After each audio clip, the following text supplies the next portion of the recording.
Hey guys, you ready to continue with our training on cybersecurity? Well, this time we're going to talk about security controls and security control types. This is really important to cybersecurity and physical security. So, a security control, it's a safeguard or a countermeasure. It sort of forms the boundaries and it helps keep things at the level that you want them to be.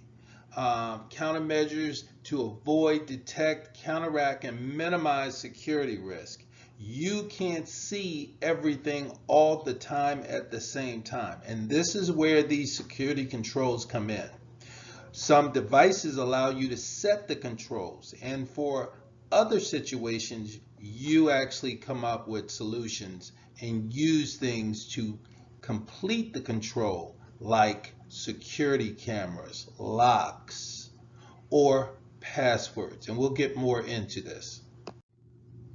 So in general, there are three types of security controls. There's the management controls, and these are controls that focus on the management of the information systems, meaning you decide what databases, systems that individuals have access to.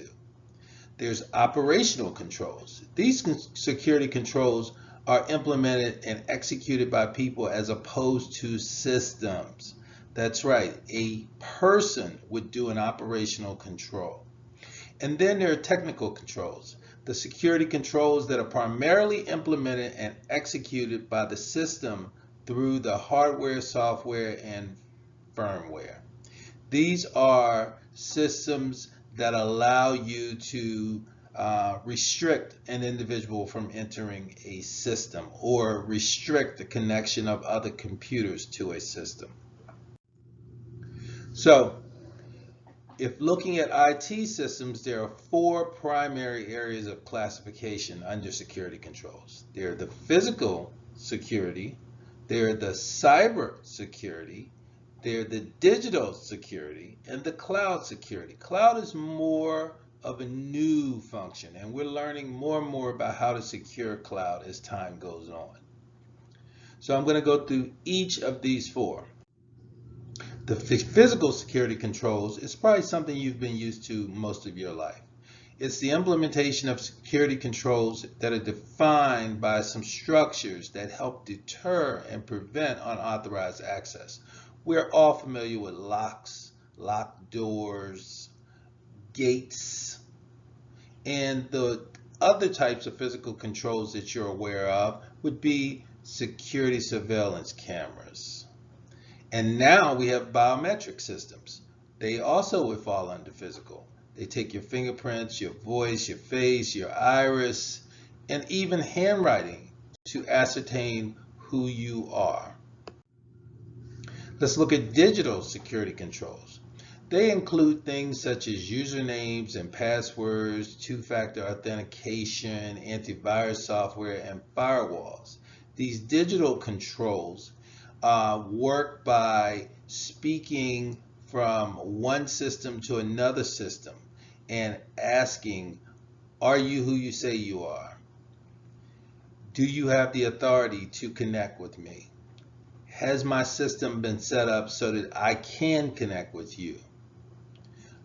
Do you have access to this specific system or these specific files?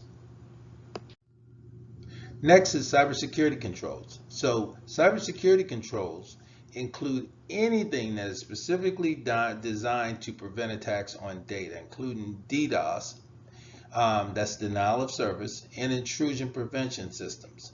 Now, when we say DDoS, that's when a set of computers or a program overloads another system or computer. And how the cybersecurity controls work is keeping track of all of the data that's flowing to it or through it. And it's able to look at the number and look at the measure or what we've decided is the threshold and switch over to another system, for instance. That would be a cybersecurity control. Last is the cloud security controls. Now, these cloud security controls include measures you take in cooperation with cloud service providers to ensure the necessary protections in data and workload. Now, we say in concert with the cloud security or service provider because there are only a few very large service providers that people use, and most of us are clients for those companies. In the old days, you were not able to see your data and to see things that were occurring to your data in the cloud. And now there are better tools for that.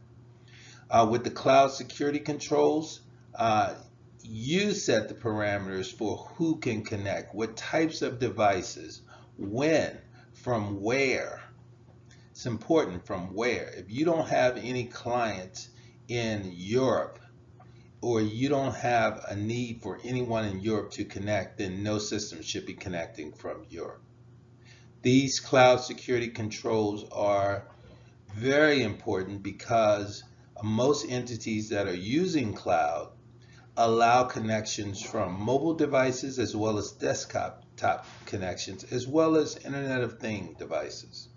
Some of the examples would be of the cloud security controls would be threat analysis, traffic analysis, getting alerts that someone has violated a control. So this is Mike Echols, and I'll talk to you soon.